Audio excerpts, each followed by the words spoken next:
तो खुद अपने आप को भी मैं कर लेता हूँ ताकि स्टेटमेंट मेरे सामने रहे। तो मैं ये बात कर रहा था कि हमने काफी हद तक ना इन चीजों को बड़ा कह सकते हैं कि वाज़ह करने की कोशिश करते हैं कि तरतीब क्या होगी चीजों की और उसके अंदर जो है हम किस तरह से इसको लेके चलते हैं और कौन कौन से हेड्स हैं।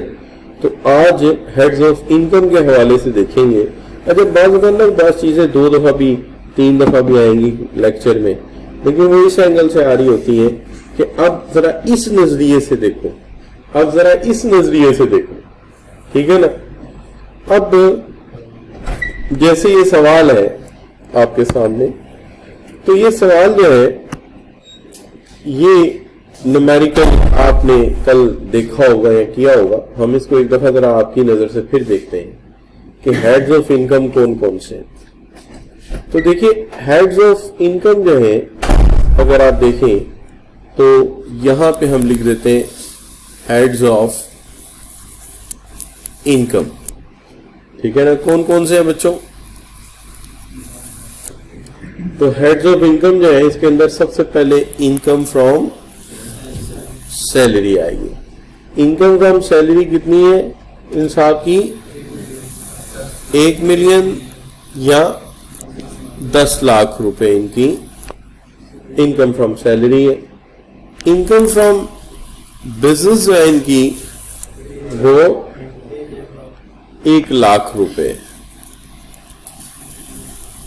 उसके बाद क्या आएगा? Income from capital gain. तो कैपिटल गेन से इन्होंने कितना कमाया? 2 लाख, ठीक हो गई ये बात। और उसके बाद इनकम फ्रॉम अदर सोर्स से इन्होंने कितना कमाया? 1 लाख इन्होंने यहां से कमा लिया है। और इन्होंने जो है वो इसके बाद इसका टोटल करते हैं, तो टोटल इसका आ गया जी, टोटल इनकम इन साहब की वो है 14 लाख। आमतौर पे डिडक्शन अलाउंस से पहले इनकम का टोटल कर लेना चाहिए। तो ज़कात जो है इन्होंने वो भी पे करनी है। ज़कात इनकी जो है वो 1 लाख है। हम 1 लाख इसमें से माइनस कर देते हैं तो ये 13 लाख बन जाता है, ठीक है जी। अब ये जो 13 लाख है, जब इसकी हम 70% करते हैं, 13 लाख रुपए का 75%, तो ये बन जाता है आपका, शाबाश, 12 होता तो 9 हो जाता, 9,75,000, ठीक है जी। अब जरा देखिए सैलरी इनकम इन साहब की कितनी है? Date is 10 lakh. तो 10 लाख सैलरी इनकम रखने की सूरत में ये एक सैलरीड पर्सन डिक्लेयर हो जाएंगे। जब ये सैलरीड पर्सन डिक्लेयर हो जाएंगे तो हम इन पर टेबल नंबर 1 अप्लाई करेंगे या टेबल 2 अप्लाई करेंगे, 1 अप्लाई नहीं करेंगे, 1 बिजनेस वालों के लिए। तो जो टेबल है इनका वो बन जाएगा ये वाला। इस टेबल को अप्लाई करते हैं तो इसका स्लैब नंबर 3 में आते, नहीं 2 में आएंगे। कैसे? 10 लाख है ना, 12 लाख तक की है स्लैब 2, 13 लाख है, चलो 13 लाख, 10 तो उसका वो निकला था सैलरी, ठीक है। तो 13 लाख है, तो फिर स्लैब नंबर 3, तो ये को टिक किया यार और ये को टिक किया। अच्छा, ये अब इसमें क्या होगा? 30,000 स्ट्रेट हुए 12 लाख का, अजाफी आमदनी के ऊपर 10%। तो चलिए जल्दी से कर देते हैं ये काम कि जनाब टैक्स लायबिलिटी जो है इनकी वो बनी कितनी? ये यार ये लाइनें पता क्यों आती हैं? पता आपको? नहीं, ये वैक्सीनेशन जब से कराया ना कोविड का, उसके बाद इलेक्ट्रॉनिक डिस्टर्बेंसेस हुए, तो वो ये इलेक्ट्रॉनिक डिस्टर्बेंसेस। अच्छा बच्चों, तो 13 लाख में से 12 lakh minus multiply by 10%। 1 lakh है, 1 लाख का 10% 10,000 होगा, तो 10,000 जमा 10,000 कितना हो गया? पक्की बात है, ये 30 था। तो आप लोग बोलते क्यों नहीं यार, चुप क्यों रहते हैं? सोचे सोचे सोचे, याद करने पड़ेंगे। ऐसी कोई चीजें बंदा याद करता है, कर तो नहीं ले गई, कर लिए तो फौरन भूल जाओ। कोई table value, even table 3-3 line का भी है ना, अगर 3-3 कॉलम का भी, वो भी याद नहीं करना। पेपर 4 पेज का होगा, आखिरी पेज सिर्फ टेबल्स का होगा, और जो टेबल नहीं होंगे वो पेपर में पूछे नहीं होंगे, ठीक है ना। बाज बच्चे बिल्कुल मेरी तरह के सीधे से होते हैं, वो क्या करते हैं, पहले टेबल देख लेते हैं। अच्छा, वो तय करके जाते हैं सबसे पहले ना, मैं कैपिटल गेन का टेबल देखूंगा जाके, अगर वो ना हुआ तो मैं समझ जाऊंगा वो वाला सवाल इसमें ही कपने की जरूरत नहीं है। अच्छा, लेकिन खैर वो बड़े उस्ताद है, क्या पता एक टेबल एक्स्ट्रा देके आपको चलना पुत्र कितने गया। अच्छा बेटा, यहां तक बात क्लियर है भाई। अच्छा, अब ये सवाल जो अगर आप देखेंगे ना, तो इसमें साफ नजर आ रहा है कि अब उसकी सैलरी इनाम साहब की जो है वो क्या कर दी गई है, कम कर दी गई है। अब यहां पे हेड्स ऑफ इनकम आप देखेंगे ना, हेड्स ऑफ इनकम तो रहेंगे वही, ठीक है, इनकम फ्रॉम सैलरी। लेकिन अब सैलरी कितनी है, 3 लाख, ठीक है जी, 3 लाख। अच्छा, अब ये तो हमें अंदाजा हो गया ना कि हमने 70% जब कैलकुलेट करना है तो ये अंदाजा कर लेना है, अगर उसकी सैलरी इनकम ज्यादा है उसकी टोटल इनकम के 75% से, टोटल इनकम के 75% से ज्यादा है, तो उसके घर के खर्चे ज्यादा चल रहे हैं सैलरी से, वो सैलरीड पर्सन, तो कुछ सैलरीड पर्सन का टेबल लगाएंगे। वो टेबल बड़े वाला है जिसमें टैक्स आहिस्ता आहिस्ता बढ़ता है आमदनी बढ़ने, और अगर इसके 1200 सैलरी कम हो और 75% टैक्सेबल इनकम ज्यादा हो, तो फिर वो सैलरीड पर्सन नहीं है, फिर वो कौन सा बंदा है, फिर वो बिजनेस पर्सन है। तो बिजनेस पर्सन को कैसे टैक्स लगाएंगे, टेबल नंबर 1 पे। और टेबल नंबर 1 में क्या है, टेबल नंबर 1 में जो है वो परसेंटेज या प्रोपोर्शनेट टैक्स जल्दी बढ़ता है, क्योंकि वो बिजनेसमैन है, तो बिजनेसमैन को टैक्स ज्यादा लगता है। तो ये जो बड़े वाला टेबल है, ये वाला, ये सैलरीड पर्सन का टेबल है, और ये जो पहले वाला टेबल था ये एओपी के लिए है, इंडिविजुअल एंड एओपी के लिए। तो एओपी पढ़ते ही आपको अंदाजा हो जाना चाहिए कि ये टेबल किसके लिए है, बिजनेस के लिए, ठीक है। अच्छा बच्चों, वापस आते हैं, यहां इनकी इनकम फ्रॉम सैलरी 3 लाख है, इनकम फ्रॉम बिजनेस जो है वो इनकी 7 लाख है, ठीक है। और इनकी जो है इनकम फ्रॉम कैपिटल गेन जो है, ये फिलहाल कैपिटल गेन को आप यूं समझ लीजिए कि मकान खरीद के बेचा, ठीक है। इनकम फ्रॉम अदर सोर्स, हमारी जो भी चीजें किसी सोर्स में ना डल रही हो वो उठा के हम इसमें डाल देते हैं, ठीक है। जैसे कोई आप कह लीजिए कि हमने कोई किसी को सर्विसेज दी कि जी कोई गर्ल्स हॉस्टल है, आपने वहां जाके कहा जी आपके कपड़े मैं धोया करूंगा, आपकी सिक्योरिटी का ख्याल मैं रखूंगा, आपके हॉस्टल के बाहर खड़ा रहूंगा, आपका ध्यान रखूंगा, लेकिन इसके बदले आपके भाई मुझे 20-20 हजार रुपया पर इंडिविजुअल पे करेंगे, तो ये किस में डालेंगे, इनकम फ्रॉम अदर सोर्स में। और अगर आप कोई खत पत्र पहुंचाने की जिम्मेदारी किसी की ले लेते हैं, वो भी इनकम फ्रॉम अदर सोर्स में। कितना टोटल हो गया बच्चों, 13 लाख। तो ये बच्चों 13 लाख इसका टोटल बन गया। अब जब इसकी टोटल इनकम निकल आई है तो हमेशा याद रखना ज़कात टोटल इनकम निकालने के बाद, चूंकि डिडक्शन अलाउंस है, आगे चल के हम डिडक्शन अलाउंसेस पढ़ेंगे, उसके अंदर इसका जिक्र तफसील से आएगा, फिलहाल सिर्फ हम याद कराते जा रहे हैं आपको। तो ये 50,000 आपने निकाल लिया, तो 12,50,000 रुपया आपके पास आ गया, ठीक है जी, 12,50,000। अब ये जो 12,50,000 है, इसका जब आप 75% निकालेंगे, जब इसका आप 75 निकालेंगे तो कितना आएगा, ये आएगा 9,37,500। तो ये आ गया। अब देखिए जरा, ये जो टोटल आया है और इसकी सैलरी इनकम कितनी है जरा बताइए। सैलरी इनकम इनकी है 3 लाख। अब जरा बताइए कौन सी चीज ज्यादा है जी, 75% of total income, taxable income, ज्यादा है, सैलरी कम है, इसका मतलब इसके घर के खर्चे कहाँ चल रहे हैं, बिजनेस से चल रहे हैं, तो ये बिजनेसमैन है, तो इसको बिजनेसमैन का टेबल लगाएंगे।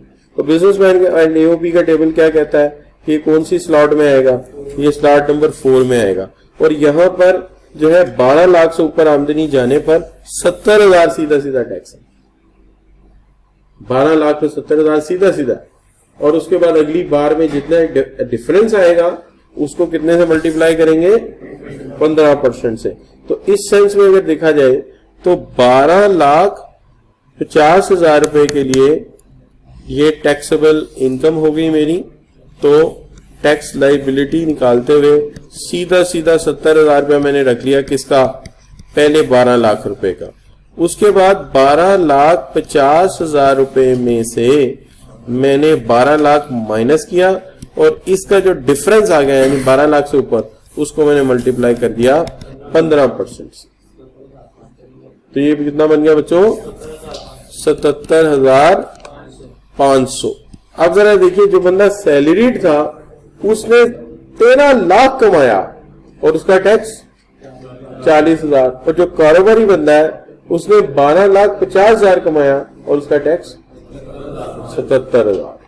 तो this is what the difference between the businessman and the, और सेकेंडली आपको ये समझ आ गए कि ये हेड्स ऑफ इनकम क्या है। ठीक है बात।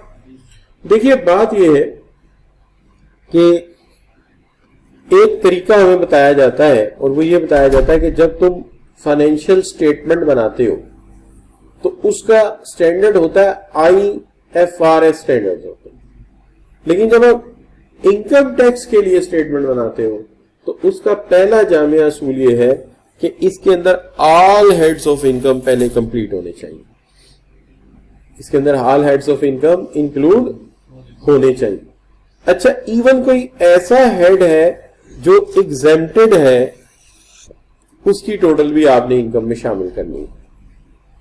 ठीक है, यानी कहने का क्या मतलब हुआ, कहने का मतलब हो गया कि तुम्हें तमाम हेड्स ऑफ इनकम सारे हेड्स आने चाहिए, यानी इनकम फ्रॉम सैलरी भी होना चाहिए, इनकम फ्रॉम बिजनेस भी होना चाहिए, इनकम फ्रॉम कैपिटल गेन भी होना चाहिए, इनकम फ्रॉम अदर सोर्सेज भी होना चाहिए। जो काम उसने नहीं किया वहां पे क्या लगा देना चाहिए, डैश। हेड सारे शामिल करने चाहिए। ठीक है, लेकिन फिर भी अगर कोई हेड में जीरो था, स्किप हो गया तो मसला नहीं है, लेकिन कहने का मतलब अगर उसकी आमदनी उस हेड में है तो उस हेड में ही डाली जाएगी, वो हेड वहां मौजूद होगा। सैलरी की आमदनी बिजनेस में नहीं जा सकती, बिजनेस की आमदनी सैलरी में नहीं जा सकती, पहली बात। और इन सारे हेड को एक हेड नहीं बनाया जा सकता, ये लहदा लहदा। आखिरी बात जो उसने लिखी, ये तो बात ये है पहले वाली, समझ आ गई बात की। क्या लिखा है, persons income under all heads of income for the year किस में होने चाहिए। अच्छा, दूसरे में क्या लिखा है, person income exempted from tax under any of the provision of this ordinance, यानी 2001 टैक्स ऑर्डिनेंस में अगर कोई चीज एग्जेम्प्टेड है, मिसाल के तौर पे एग्रीकल्चर पे टैक्स नहीं है, एग्रीकल्चर पे टैक्स नहीं है, तब भी उसकी वो आमदनी वहां लिखें जरूर। लिखने के बाद बताएं कि ये एग्रीकल्चर की आमदनी, इसको मैं शामिल नहीं कर रहा, लेकिन ये आमदनी इसकी है। क्लियर जी। तो क्या मतलब हुआ, मतलब ये हुआ हेड सारे लिखने चाहिए जिस जिस हेड में इनकम आई है। ठीक है, बल्कि हमारी तो नॉर्मल प्रैक्टिस ये होती है जिस हेड में इनकम नहीं आई वो भी डाल दिया और उसके अंदर जीरो लिख दिया। ठीक है, ताकि बच्चे को याद रहे ये हेड भी है, भूल ना जाए। लेकिन अगर एग्रीकल्चर है तो लॉ ये कहता है आमदनी लिखो, बाद में बता देना कि ये जो इसकी इसने गंदुम बेची थी। ठीक है, ये गंदुम उगाई थी। क्लियर बच्चों, कोई मुश्किल बात। अब हेड्स ऑफ इनकम हमने हाल तो आपको बताया, लेकिन ला ने भी तो बताने, ला ने कौन से हेड्स ऑफ इनकम बताए जी।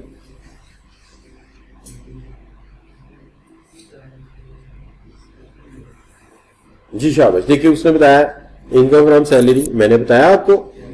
ठीक है जी, इनकम फ्रॉम बिजनेस बताया मैंने आपको, इनकम फ्रॉम प्रॉपर्टी ये मैंने नहीं बताया, लेकिन ये आगे चल के ये भी हम इसमें जरूर शामिल करेंगे। इनकम फ्रॉम कैपिटल गेन ये मैंने बताया, इनकम फ्रॉम अदर सोर्स भी बताया आप। ठीक है जी। अच्छा, उसके बाद क्या है जी, कि income from property, income from other source, लेकिन एक चीज है ना, जैसे आप ये कह लीजिए कि ये लिखा है the income under the head of income for the tax year shall be total chargeable amount derive by a person under the head of reduce by deductions. क्या मतलब, देखिए बात ये है, जिस बंदे ने लिखी इनकम फ्रॉम सैलरी, उसने सीधा ही सीधी लिख दी कि मेरी सैलरी सेट से 4 लाख, उसने सीधी सीधी लिखी। लेकिन बाज हेड ऐसे होते हैं जहां आपको वर्किंग करनी पड़ती है, पर्टिकुलरली इनकम फ्रॉम बिजनेस में, तो वहां पे आपको वर्किंग करनी है। वर्किंग क्या करनी है आपको, जैसे यहां मैंने कह दिया जी मैं वर्किंग 1 करूंगा। वर्किंग 1 के अंदर क्या होगा, sales minus expenses, sales minus expenses. अब सेल्स हुई मेरी फर्ज करें 9 लाख रुपए की, एक्सपेंसेस आए मेरे 6 लाख रुपए, तो इसका मतलब मैंने इनकम से कितना, मैंने बिजनेस से कितना कमाया, ये 3 लाख रुपए मैं यहाँ लिखूंगा। बाकी सारे हेड्स तो आपको पता ही है। तो अच्छा, ये क्लियर हो गया आपको, ठीक है। अच्छा, तो नंबर 2 में क्या बताता है, कहता है the income under the head of income for a tax year shall be total amount. तो इनकम फ्रॉम टैक्स के लिए लगाओगे वो टोटल अमाउंट होगी, टोटल अमाउंट है मजमूई रकम, लेकिन drive bye a person under the head of reduced by total deductions. वो तो एक्सपेंस तो मैंने लिख दिया ना, ये लाभ में नहीं था, ये मैंने इसके अंदर अचार डाल दिया। मज़ेदार होता है ना, बच्चा दाल खा रहा होता है कि चलो जरा अचार डालते हैं, थोड़ा मजे से खा ले, नहीं बच्चों, है ना, इसलिए थोड़ा सा अचार डाला हुआ इसके ऊपर। कि क्या है, टोटल चार्जेबल इनकम क्या है, अमाउंट क्या है, सेल्स। टोटल चार्जेबल अमाउंट क्या है, सेल्स। और डिडक्शंस क्या है, टोटल डिडक्शन एक्सपेंसेस। तो कारोबार में मैंने सेल की 9 लाख की, एक्सपेंसेस मेरे आए 6 लाख, तो 9 में से 6 माइनस करूंगा ना, क्या हाल, फिर 3 लाख निकले, वो फिर जाएगा यहां से यहां। तो इसका मतलब हर हेड के अंदर क्या करेंगे, हर हेड के अंदर उसकी आमदनी डायरेक्ट आ रही तो ठीक है, सैलरी में आप डायरेक्ट आ जाती है अक्सर। अच्छा, और अगर उस हेड के अंदर आप जो है एक टोटल अमाउंट अर्न करते हैं और उसके ऊपर आपके क्या होते हैं, खर्चे आते हैं, तो खर्चे क्या किए जाएंगे, माइनस किए जाएंगे।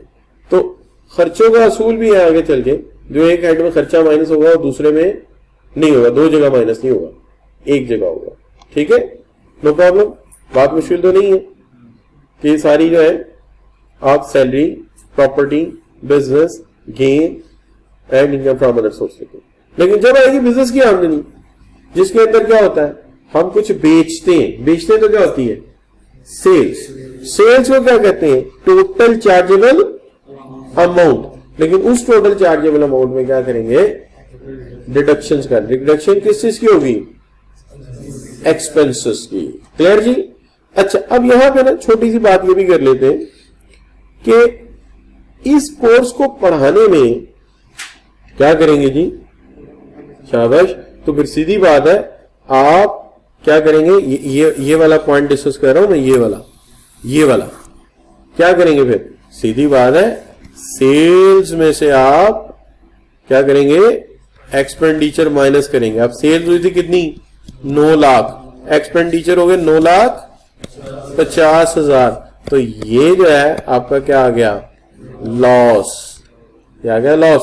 तो लॉस का क्या करेंगे, तो वो कहता है कि the person shall treat as sustaining a loss for that head. वो उसमें जाके लिखेगा मुझे नुकसान हुआ, क्या लिखेगा, मुझे नुकसान हुआ। सैलरी में उसने कमाया 4 लाख, बिजनेस में कर दिया नुकसान, तो यहां नुकसान हो गया, फर्ज कीजिए ये अमाउंट मैंने काट दी, यहां नुकसान हो गया, तो टोटल होगा तो 3.5 लाख आ जाएगा। क्या हाल भाई, नफा है तो नफा डालो, नुकसान है तो नुकसान डालो, सीधी बात है।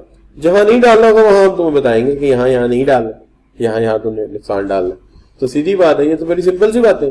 अब बताओ, ये को पढ़ने वाली बातें हैं कि तुम जब कोई स्टेटमेंट बनाओगे, अगर तुम्हें नफा होगा तो तुम लिखोगे, कैसे लिखोगे, वह है न्यूटन का चौथा फार्मूला, वही सीधी बात है, शुरू से ऐसे ही लिखते हैं, amount chargeable to tax minus expenses minus deduction.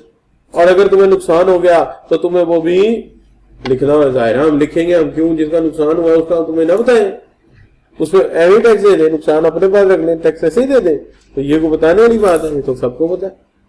अच्छा, अब चौथी बात क्या आ गई, कहता है कि loss of head of income for a tax year shall be dealt in accordance with the chapter of losses. तो लॉसेस को ट्रीट करना पड़ेगा चैप्टर ऑफ लॉसेस के मुताबिक। तो लॉसेस का चैप्टर आएगा तो फिर बात कर लेंगे, फिलहाल ये पता है कि लॉसेस उसमें डाल देने हैं या नहीं डालने होंगे, लॉसेस का चैप्टर बता देगा उनको। अब रही बात बच्चों क्या, अब बात ये रही, पांचवें की बात करते हैं, पांचवें पॉइंट की।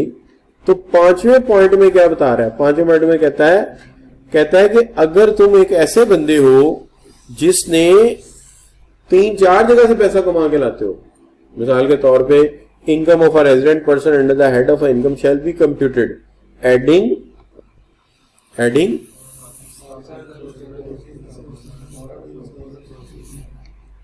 क्या हाल है भाई, देखिए ये तो अम्मी वाला हिसाब है ना, अम्मी अब्बू से क्या लेती हैं पैसे, तो कभी उन्होंने ये कहा तनख्वाह वाले पैसों में से ना देना, बिजनेस वाले पैसों से देना, कभी उन्होंने ये कहा कि बिजनेस वाले पैसों से तनख्वाह वालों से ना देना, या कभी उन्होंने ये कहा कि श्रीलंका गए थे वहां जो ट्रेड करके उससे पैसे ना देना। भाई सीधी बात है, जब तुम रेजिडेंट पर्सन हो घर के, तो घर के सारे पैसे घर नहीं लेने, क्या हाल है, तो वो चाहे तुमने पाकिस्तान से कमाए चाहे तूने, बल्कि यहां तो ये होता है कि अगर इसमें से कोई इनकम कम पड़ जाए तो अम्मी फौरन पूछती है वो पैसे गिरी मानू दे जाए, ऐसे होता है कि नहीं होता, आप बताएं ईमानदारी से। अच्छा नहीं, मैं हो सकता उर्दू स्पीकिंग हो तो कहते वो कौन सी दूसरी अम्मा को दे भैया जाके, नहीं सॉरी भैया नहीं कह सकते, अच्छा वो तो जरा अच्छी करने के लिए भैया बोल गया, सॉरी। अच्छा बच्चों, तो बात हम ये कर रहे थे कि इनकम फ्रॉम जो इनकम कैलकुलेट होगी रेजिडेंट पर्सन की, जो पाकिस्तान से कमाएगा वो भी शामिल होगी, और जो वो बाहर से कमा के लाएगा, ठीक है। क्योंकि हमारे यहाँ 183 दिन रह लिया या इससे ज्यादा रह लिया, तुम क्या बन गए हमारे रेजिडेंट। अब तुम कहोगे नहीं अमेरिका वाली आमदनी पे टैक्स नहीं दूंगा। भाई तुम घर के फर्द हो, जहां से भी कमा के लाए हो, मुल्क के हालात देखे तुमने, तुम्हें इसमें हिस्सा लेना पड़ेगा। अच्छा मुझे in case of non resident only income considered which earn in Pakistan, तो बड़ा सिंपल सा सूल बन गया ना, कि इसको यूं देख लेते हैं। सिंपल सा सूल क्या बन गया, फर्ज करें ये है आपकी फॉरेन इनकम और ये है आपकी पाकिस्तान की इनकम, ठीक है। अगर आप रेजिडेंट हैं, घर के फर्द हैं, तो इस पे भी टैक्स लगेगा, इस पे भी टैक्स लगेगा, और अगर आप नॉन रेजिडेंट है तो इस पे टैक्स नहीं लगेगा, इस पे टैक्स लगेगा।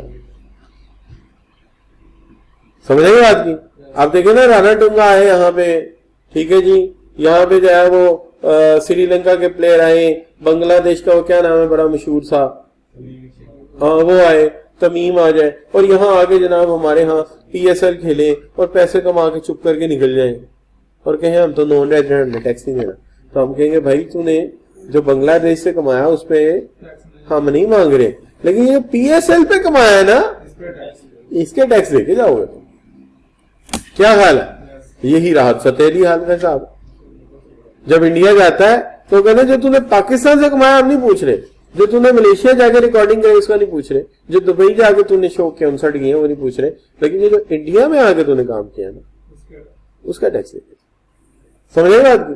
तो इसका मतलब ये ना समझे कि नॉन रेजिडेंट को हमने टैक्स ही नहीं लगाना, ना ना ना ना, टैक्स तो लगाना ही लगाना है, टैक्स हमने किसी को नहीं छोड़ना। रेजिडेंट में दोनों लगाने हैं, कौन कौन से, डोमेस्टिक भी, और जो फॉरेनर है, सॉरी जो नॉन रेजिडेंट है उस पे सिर्फ डोमेस्टिक, ठीक है, जो हमारे मुल्क से कमाया उस पर टैक्स लेके जाओ। क्लियर बच्चों। लेकिन जब हम उसे श्रीलंका वाले वैसे को क्या करना है तो वह चल भाग, अब सारों पे आगे नजर रख ली तूने, अल्लाह माफ करे। अच्छा बच्चों, अब बात ये है कि ये क्लियर है बातें सारी, मुश्किल तो लग रही है आपको। इसका लाभ बड़ा आसान सा है, बस थोड़ी थोड़ी बातें होती छोटी छोटी सी, तो छोटी छोटी मिसालों में समझ आ जाती। अच्छा बच्चों, वर्कर वेलफेयर फंड आपने अक्सर देखा होगा अपने दादा अब्बू को, नाना अब्बू को, कि होता क्या बच्चों कि जब बंदा बूढ़ा हो जाता है ना, तो फिर खांसी, नजला, जुकाम, है ना, हाथ में छड़ी पकड़ ली, मस्जिद के फेरे, बस बाकी कुछ याद नहीं होता। तो ऐसी सूरत हाल में यह मस्जिद जाना है, जूते तो चाहिए, लेकिन जिन दिनों मस्जिद जाना है, इबादत करनी है, बुढ़ापा गुजारना है, तो क्या आमदनी नहीं चाहिए बंदे को? आमदनी तो चाहिए। इसके लिए उन्होंने ना एक वर्कर वेलफेयर बोर्ड बनाया हुआ, फंड बना, सॉरी वर्कर वेलफेयर फंड बनाया हुआ। वो वर्कर वेलफेयर फंड का असूल ये है कि जब वर्कर की सैलरी आए ना, तो उसमें से कुछ हिस्सा इसमें डालते रहना, ताकि जब वो बूढ़ा हो तो जाती दफा खाली हाथ ना जाए। तो देखें ना, अगर आप 60 साल के हो जाए, प्राइवेट जॉब करते हैं, सरकारी नौकरी नहीं करते, और आप रिटायर होके जा रहे हैं और हाथ खाली है आपके, तो आपकी बीवियां बच्चे क्या कहेंगे? सॉरी, आप बीवी बच्चे क्या कहेंगे? बातें तो बड़ी करता था, क्या कमा के लाए, जिंदगी भर की कमाई, ये हाली हाथ है तुम्हारे, नहीं बच्चों? और बीवी तो गले पड़ जाएंगी, बीवी तो मेरे जुगे रहेगा सर। मेरी हमशीरा की शादी फौजी के साथ हुई है, और वो जनरल रिटायर हुआ, देखा उनके कितने पैसे, तो खाली हाथ आ गए। अच्छा नहीं बच्चों, चले वो बातें दुख वाली बात में करेंगे। अच्छा, बात यह है कि वर्कर वेलफेयर बोर्ड में उसकी आमदनी का कुछ हिस्सा हम डालते रहे। अब जब हम डालते रहेंगे, कहते हैं पर्सन और कम, तो कहते हैं अब पर्सन, क्या नाम लिखा? ये पर्सन का मतलब क्या लिखा मैंने? ये वाला, ये क्या लिखा? Worker shall be entitled a deductible allowance for the amount of any worker participation fund paid by person under company's profit workers participation act। ठीक है जी। अच्छा, तो वर्कर इसके अंदर कुछ ना कुछ डालता रहता है, लेकिन जब वर्कर डाल रहा होता है तो जो मालिक है, जिसके पास इतने वसाइल हैं, वो भी इसके अंदर कुछ ना कुछ ऐड, उसकी मूछें मैंने ज्यादा बड़ी बनाई है तो बड़ा आदमी, ठीक है ना, मूछों से बड़ा लगेगा ना बड़ा आदमी, तो कहने का मतलब ये है कि वो भी इसके अंदर कुछ ना कुछ ऐड करता रहेगा। तो ऊपर लिखा है person company shall be entitled deductible allowance for the amount of any workers welfare fund paid by person in the worker funds ordinance. तो वर्कर फंड्स ऑर्डिनेंस में से हम कुछ ना कुछ इसके अंदर ऐड करते रहते हैं ताकि कुछ ना कुछ इजाफा हो जाए। क्लियर बच्चों? अच्छा, अब इसके अंदर ये वाला जो है ना, इसके अंदर कर देते हैं वर्कर और इसके अंदर कर देते हैं कंपनी। पूछो क्यों? कंपोज करने वाले को ये सोचना चाहिए था कि ये देखिए, अंडर कंपनीज प्रॉफिट, तो प्रॉफिट मालिक को जाता है, तो वो प्रॉफिट में से हिस्सा डाल रहा है। अच्छा, इसने कितना डाला है? महीने का 500, यार 500 को डालना, तेरे तो अल्लाह ने दिया हुआ, चल तू भी अपने मुनाफे में से कुछ डाल दे। तो हमने इसे क्या लिखना है? हमने सिंपल लिखना है कि worker welfare fund is a fund in which we deduct a amount from person's income and added into a workers welfare fund. और इसमें क्या लिखना है हमने? इसमें हमने लिखना है from the companies profit a part of income is added in the workers welfare fund। Simple इतना लिखना, ठीक है जी। आपने लॉ की लैंग्वेज अगर आप थोड़ी सी बदल भी सकते हैं, ठीक है। तो एक तरफ हमने क्या लिखना है? वर्कर की तनख्वाह से कुछ पैसे निकालेंगे और वेलफेयर फंड में डालेंगे, और दूसरे में क्या लिखेंगे? कंपनी के प्रॉफिट से कुछ पैसे निकालेंगे और वर्कर वेलफेयर फंड में डालेंगे ताकि उसका बढ़ापा जो है वो अच्छी तरह गुजर जाए। अच्छा बच्चों, अब एक चीज होती है जो अक्सर दुनिया में नहीं है, और उसका नाम क्या है? ट्रस्ट। कोई किसी पे ट्रस्ट आज करता है? कोई ट्रस्ट नहीं करता। लेकिन आप देखिए कि अक्सर का ऐसा होता है कि कुछ लोग आपको मिलते हैं जिनके पास पैसा बहुत होता है, पैसा बहुत होता है, लेकिन वो थोड़े डरे डरे से होते हैं। पैसा भी है फिर भी थोड़े डरे डरे से। आप डरे डरे क्यों हो भाई? इतने डरे हुए क्यों? भाई कहीं पैसा कोई छीन ना ले, पैसा कहीं खो ना जाए। उन लोगों से जब बात करते हैं कि तुम पैसा स्टॉक एक्सचेंज में लगाओ कोई अच्छी कंपनी के शेयर्स खरीदो। अरे ना ना ना ना, फलाने ने शेयर खरीदे थे, वो शेयर की कीमत गिर गई और आजकल उसके पास कुछ भी नहीं।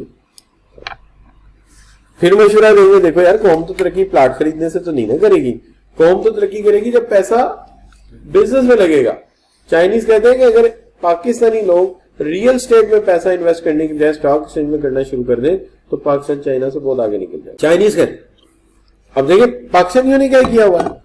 आप सारे बच्चे गांव से आए होंगे, अब आप देखें आप लाहौर आए, कितना प्यारा शहर है ना, आपका दिल चाह गया रहने को, आप कहीं चाहिए यार यहाँ घर बना लेते, तो घर बनाने के लिए आप जब पूछेंगे जगह तो पता लगेगा वो रायविंड तक जहां फसलें उगती है ना, जहां रात को डॉग भी सोना पसंद नहीं करता, वो 5 लाख रुपए बढ़ रहा है। पूछेंगे क्यों, लोगों ने खरीद के रख दी। वो पागलों, यही पैसा, फसलें तो उगी जाएंगी, मट्टी की भाग से नहीं है क्या हाल, यही पैसा स्टॉक एक्सचेंज में लगा होता तो कितनी बड़ी एयरलाइन बनती,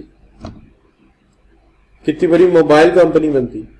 तो जो मोबाइल हम इंपोर्ट करके यूज कर रहे हैं ये वाला, उस पैसे से मुल्क में बनता। ये लैपटॉप जिससे लेक्चर बना रहे है ना, लेकिन लोग इन्वेस्ट नहीं करते। इसका एक हल निकाला ये कि ऐसा करो, एक क्लब बनाओ, उस क्लब में ऐसे लोग हासिल करो, ऐसे लोग ढूंढ के लाओ जिन्होंने सीए किया हो। अब सीए करेंगे बात तो ऐसे खड़ा होगा ना बंदा, क्या हाल, ऐसे लोग ढूंढ के लाओ जिन्होंने सीएफए किया हो, सीएफए जरा और बड़े अकड़ के खड़ा हो, तो इनको फाइनेंस का एरिया हो, वो एनालिसिस करके पैसा लगाएं किसमें, और वो पैसा इनसे ले लें ट्रस्ट पे, एतमाद पे। तो ट्रस्ट का मतलब क्या हुआ, पैसा आप ना लगाएं, पैसा हमें दे दें, हम पोर्टफोलियो देख के कंपनी का, उसकी बैकग्राउंड देख के उस पर पैसा लगाएंगे, उसके शेयर्स पे, फिर मुनाफा आएगा, डिविडेंड, उसमें से आपको भी देंगे और खुद भी रखेंगे। तो देखिए कहता है ये क्या है, trust means responsibility given to a trustee. इसका मतलब ये ट्रस्टी है, trust mean a responsibility given to a trustee. किसके लिए, गिविंग कंट्रोल और पावर, यानी उसे हम कंट्रोल दे रहे हैं, और भाई इससे बड़ा कंट्रोल क्या होगा, ये 10 लाख रुपया मेरा ले लो और लगा दो कहां जाके, इससे बड़ा कॉन्फिडेंस का होगा। तो आपकी काबिलियत में मुझे एतमाद है, मैं ट्रस्ट करता हूं, तुम लगाओगे पैसे सही जगह लगाओ। अच्छा, अब किस बेस पर कॉन्फिडेंस हो, तो मैं आपकी सलाहियत पे क्या कर रहा हूं, एतमाद कर रहा हूं। दूसरी बात, ये प्रिंसिपल है ना, पैसे जिसके हैं वो प्रिंसिपल होता है। हाँ, जैसे इस कॉलेज में प्रिंसिपल कौन है, जिसके पैसे लगे हुए। अच्छा बच्चों, मेरे लगे हुए, जाहिर है मैं प्रिंसिपल होता। अब देखने में पर्सनैलिटी वाइज तो मैं ही लग रहा हूँ, लेकिन मसला क्या है, पैसे नहीं ना। अच्छा, तो सीधी सी बात है कि कॉन्फिडेंस ऑन ट्रस्ट, आपकी काबिलियत में मुझे क्या है, एतमाद। दूसरी चीज क्या है जी, trustees accepted for if the benefit for of principal, के ट्रस्टेड एक्सेप्ट करता है कि ये बेनिफिट किसका है, नहीं बेनिफिट प्रिंसिपल का देखेगा। लेकिन ऐसा भी हो सकता है कि ट्रस्टी अपने लिए भी कुछ रख लेना, ऐसा भी हो सकता है। अब ऐसा कैसे हो सकता है, ऐसा इस तरह हो सकता है, चलो जी पहले 6 माह ना आप मुझे पैसे दें, जो आएगा सब आपका है। अब 6 माह मैंने कमा के दे दिया, आपको पैसे तगड़े आ गए, अब आप कहते हैं यार आगे भी कारोबार कर दें। अरे यार देखिए मेरे भी छोटे छोटे बच्चे, बीवी भी है, छोटे छोटे माँ बाप भी हैं, तो मैं कैसे गुजारा करूं। तो फिर तय क्या होगा, कुछ मेरा कुछ आपका। तो पहली बात आपकी सलाहियत पे एतबार किया, आपको पैसे दिए।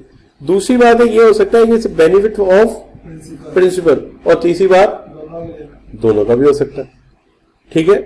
लेकिन इसके अंदर आखिरी लाइन क्या लिख गया है, यूनिट ट्रस्ट। ये क्या डाल गया यूनिट ट्रस्ट, भाई यूनिट ट्रस्ट ये है ना कि ये सबको, गधे और घोड़ों को एक ही जगह खड़ा कर दोगे आप, क्या हाल है। तो आप कहें नहीं नहीं सर ऐसा नहीं हो सकता।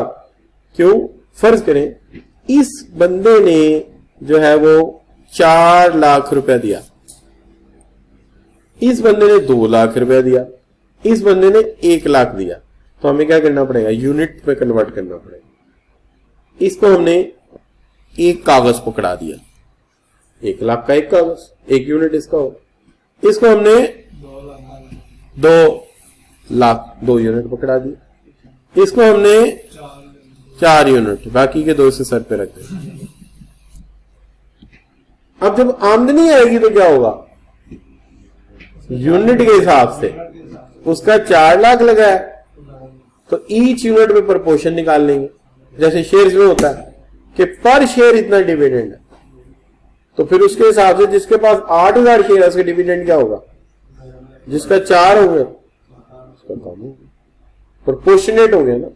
तो वो ईच यूनिट यानी 1 लाख रुपए पे मुनाफा फर्ज कीजिए आ गया, इस महीने उनकी आमदनी का तकरीबन 5000 ईच लैख, तो फिर इसको ईच लैख इस महीने जो मिलेगा या इस दफा जो मिलेगा वो 20,000 मिलेगा, इसको 5,000, इसको 10,000। ये होगा यूनिट ट्रस्ट। क्लियर है बात बच्चों? तो यूनिट ट्रस्ट क्या होता है जी, कहता है कि unit trust means trust under a capital divided into units.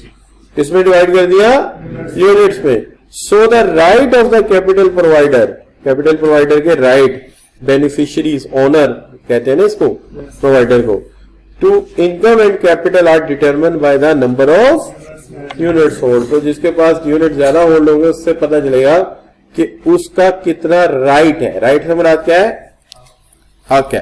तो यहां ये आ सकता है ये बंदा लंबी लंबी मूछें रख के कि मेरा हक आपसे ज्यादा है, तो लोग कहेंगे हाँ यार इसने हक में मूछें रखी है, देखो ना उसने 4 लाख लगाया। नहीं बच्चों, है ना भाई, ठीक हो गई बात। वो तो यार आखिर में प्राइम मिनिस्टर आपको उसी को बनाना पड़ना है, देख लेना मेरी बात।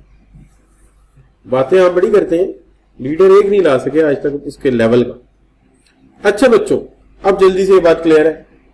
अच्छा तो डन हो गया जी, ट्रस्ट भी समझ आ गया, यूनिट ट्रस्ट भी समझ आ गया, और वर्कर वेलफेयर फंड भी समझ आ गया, और हेड्स ऑफ इनकम भी समझ आ गए, और उसमें नफा और नुकसान भी समझ आ गया। अच्छा अब आ जाए एसोसिएशन ऑफ पर्संस।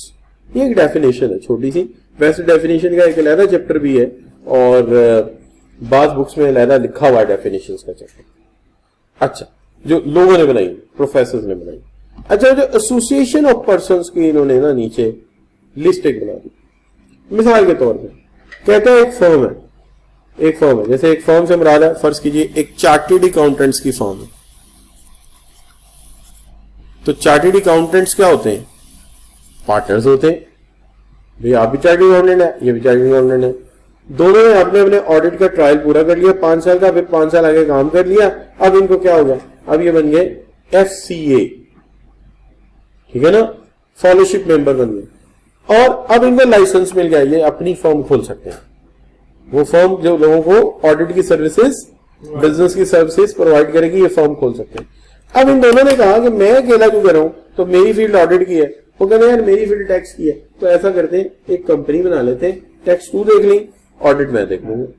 अब ये कंपनी बन गई, तो आप दोनों क्या है, पार्टनर है ना, तो इसको एसोसिएशन ऑफ पर्संस कहेंगे। ठीक है जी। तो जो चार्टर्ड अकाउंटेंट की फर्म होती है उसे क्या कहते हैं, AOPI, ये पार्टनरशिप है। अच्छा अक्सर ऐसा देखने में भी आता है और आपने सुना भी होगा कि जी एक ऑडिट पार्टनर को अगर एक्सटर्नल ऑडिट दिया है तो इंटरनल ऑडिट उसको ना दे। असूली तौर पे अगर इंटरनल ऑडिट भी आप किसी फर्म से करा रहे हैं, होना चाहिए इंटरनल ऑडिट और करे एक्सटर्नल ऑडिट, लेकिन आपने फर्म ही एक ही ले ली, KPMG ले ली, फॉर्गूसन ले ली, तो फिर आप क्या करेंगे, फिर आप ये करेंगे कि इंटरनल ऑडिट का पार्टनर अगर मिस्टर जमशेद है तो एक्सटर्नल ऑडिट पार्टनर कोई और हो, यानी होते तो पार्टनर ही है ना, दोनों काम एक बंदे को ना दिए जाए। इसकी एक लॉजिक है, इंटरनल सिस्टम नया वही ऑडिट करेगा तो अपनी गलतियां निकालेगा, हो गया निजाम बड़ा अच्छे से समझे बात की। तो वो इससे साबित क्या हुआ, चार्टर्ड अकाउंटेंट फर्म क्या होती है, पर्सन होती है। अच्छा ये हिंदू अनडिवाइडेड फैमिली, ये कुछ हिंदू फैमिलीज रह गई थी हमारे यहाँ, इनका काम क्या है, ये कारोबार कर लेते हैं, एक कारोबार उसी को बढ़ाते जाते हैं, उसी में उसके आगे 4 बेटे आ गए, ठीक है, उसी में उन बेटों के आगे फिर 8 बेटे आ गए, उसी में आगे उनके 16 बेटे आ गए। तो वो क्या करते हैं, वो अपने ही कारोबार को एक्सटेंड करते जाते हैं। टेंट सर्विस खोल लिया, इतना बड़ा टेंट सर्विस खोल लिया कि अगर 23 मार्च के भी दिन आ गया ना, उसी में सारे टेंट वो दे रहे, तो वो एक ही कारोबार में करते हैं। उसको भी वो क्या कह देते हैं, AOP. Artificial juridical person, artificial juridical person, ये क्या होता है? ये एक्चुअली ये होता है कि एक जमाने में हमने भी कुछ ऐसा ऑर्गेनाइजेशन बनाई थी, उसका नाम हमने रखा था अंजुमने, ये वाली अंजुमनी जो अंजुमने गुलामाने रसूल, ये हमने बनाई थी अपने इलाके में। इसका काम क्या था, लोगों से चंदा इकट्ठा करना, चंदा इकट्ठा करके 14 अगस्त को डंडियां लगाना, 12 रबी लेवल पे लाइटें लगाना, गली को सजाना ताकि खूबसूरत सा समा बने। अच्छा, तो ये उसको किस में डालने हैं? तो कहते हैं ये भी एओपी है, क्योंकि आप आपस में मिले एज अ पर्सन, आपने एक आइडिया लिया और मिलके, तो इस तरह का जो होता है आर्टिफिशियल जुरिडिकल पर्सन, उसको भी एओपी में डाल दिया।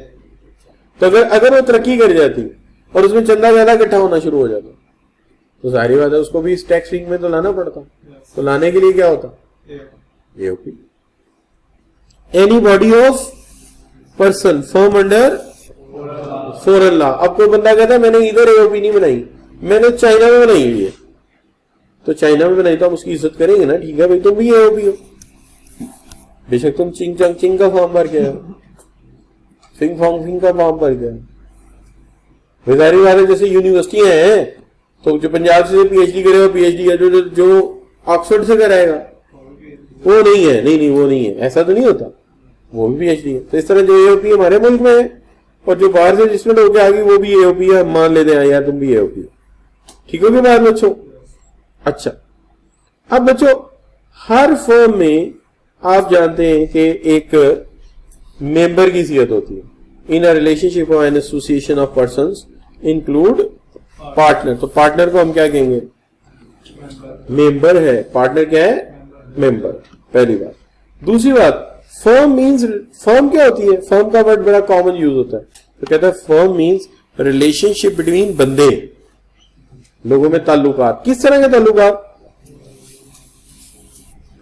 Agreed to share profit of a carried out by all or any of them. क्योंकि देखिए पार्टनरशिप में अक्सर ये हो जाता है ना कि आप कहते हैं कि बशीर और नजीर काम करेंगे और जमील जो है ऑफिस को ही देखेगा बस, या जमील नहीं देखेगा, वो सिर्फ आपको एडवाइस किया करेगा हफ्ते के हफ्ते आगे, ठीक है।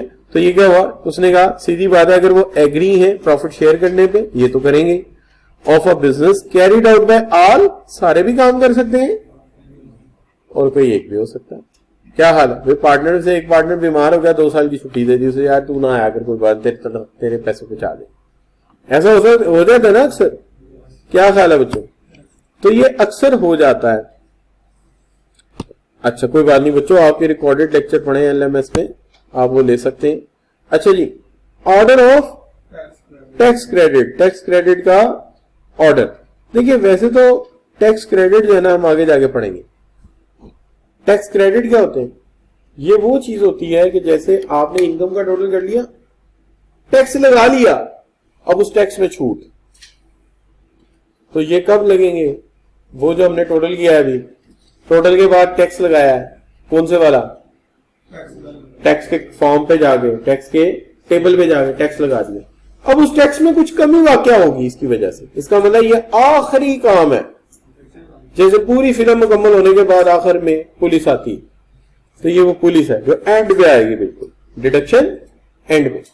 अच्छा वो डिडक्शन क्या हो सकती है, अगर किसी आदमी ने बाहर से भी पैसा कमाया और वो वहां पे भी टैक्स दिया है,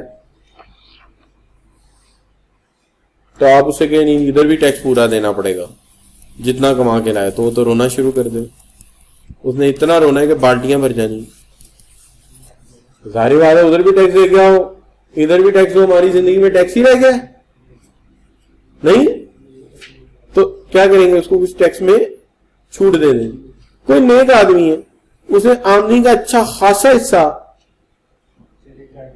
शिव मेडिकल सिटी को दे दिया, ठीक है जी, शौकत खानम को दे दिया, अच्छा खासा हिस्सा उन्होंने जो है वो ईदी ट्रस्ट को दे दिया, तो क्या करें हम? हाँ नहीं टैक्स पूरे पे लगेगा, नहीं इतने बेशरम लोग तो नहीं ना, क्या बात, तो क्या होगा, थोड़ी छूट दे देंगे यार, थोड़ी ढील दो, कोई बात नहीं, बच्चा अच्छा है, नेक बच्चा नहीं। बच्चों, tax credit for quarterly advance tax paid, जो पहले टैक्स दे दिए, पहले वाला भी रख लेंगे, आप वाला भी रख लेंगे, ऐसा तो नहीं है। अगर किसी ने क्वार्टरली टैक्स दे दिया है तो वो टैक्स इस टैक्स में से क्या होगा, डिडक्ट हो जाएगा ना यार, वो उसने पहले दे दिया हो। जैसे मेरी सैलरी में से टैक्स काट के सैलरी देते हैं, तो जब साल भर रिटर्न फाइल करते हैं तो क्या करते हैं, वो वाला सारा टैक्स ऐड करते हैं कि हम दे चुके हैं, जितना टैक्स लगता है एंड में बताते हैं इतना हम दे चुके, इतना रहता है ये लेना। क्लियर बच्चों? आमतौर पर उनके ही ज्यादा हुआ होता है, हमारे इनके तो ज्यादा हुआ होता है। अच्छा बच्चों, अब ये जो हम पढ़ रहे थे ना, ये जो टैक्स लगाया था, पता किसमें लगाया था, नॉर्मल टैक्स रिजीम में। हमारे टैक्स रिजीम का मसला ये है कि कभी एसीसी को टैक्स बढ़ाएं तो बड़ा आसान है। हमारे टैक्स रिजीम का मसला ये है कि इसके अंदर प्रॉपर्टी को अलग हेड में लेके जा रहे हैं, कैपिटल गेन को किसी और हेड में लेके जा रहे हैं, डिविडेंड को किसी और हेड में लेके जा रहे हैं, तो ये हेड बने हुए हैं। जैसे फाइनल टैक्स रिजीम वगैरह, तो इनको हमने अलहदा किया हुआ। ये इसलिए किया हुआ है कि लोग मानते नहीं थे, लोग कहते थे नहीं यार हमें इधर से भी आमदनी चाहिए, उधर से भी चाहिए। तो फिर हमने ये किया कि चलो यार ऐसा करते हैं कि अगर तुमने मुर्गियां पाली हैं और मुर्गियां दे रही अंडे, डट के अंडे दे रही, तो ये तुम बेच के क्या कमा रहे हो, पैसे कमा रहे हो, तो ये पैसे किस में डाल दो, इनकम फ्रॉम बिजनेस में। लेकिन अगर तुम मुर्गी बेच दो तो इनकम फ्रॉम कैपिटल में डालो। ठीक है जी, क्या हाल है जी, मुर्गी अंडे दे रही है, अंडे बेचे, इनकम फ्रॉम बिजनेस, ठीक है। और अगर तुम वहां अंडे उठाते हो, उठा के रखते हो, तो महीने में फिक्स पैसे मिलते हैं, इनकम फ्रॉम सैलरी। लेकिन अगर अंडे बेचते हो, मुर्गियां तुम्हारी हैं और बेच के अंडे पैसे कमाते हो, तो किस में डालोगे, और अगर तुम मुर्गी ही बेच देते हो, इनकम फ्रॉम कैपिटल में डालेंगे। और अगर तुम कहो कि इन मुर्गियों के बिब मैं बांधा करूंगा, डायपर मैं चेंज किया करूंगा, इस सर्विसेज के पैसे लूंगा, तो किस में डालेंगे, इनकम फ्रॉम अदर सोर्स। ठीक है, तो लिहाजा हम इनको अलग अलग रखते हैं, ठीक होगी बात, हेड्स अलग रखते हैं। लेकिन जब हम बात करते हैं आपके साथ, तो ये सारा कुछ किस में जाता है, नॉर्मल टैक्स रिजीम में। लेकिन जो आप कैपिटल गेन वगैरह करते हो वो किस में जाता है, हमने इसको अलग अलग किया हुआ है। तो ये रिजीम्स है। तो मैं इसको बहरहाल यहाँ पे एंड कर देता हूं कि ये टेबल किसका है, इनकम फ्रॉम बिजनेस, ये टेबल किसका है, इनकम फ्रॉम सैलरी, ठीक है जी। और टैक्स ऑन डिविडेंड जो है, इसको जरा कल डिस्कस कर लेंगे आपके साथ। आज काफी तफसीली बात हो गई, तो कल जरा ये हिस्सा डिस्कस करके फिर आगे चले जाएंगे। डिविडेंड आज रहेगा बेचारा बाहर। चलो सही है फिर, तो आज के लिए इतना काफी है।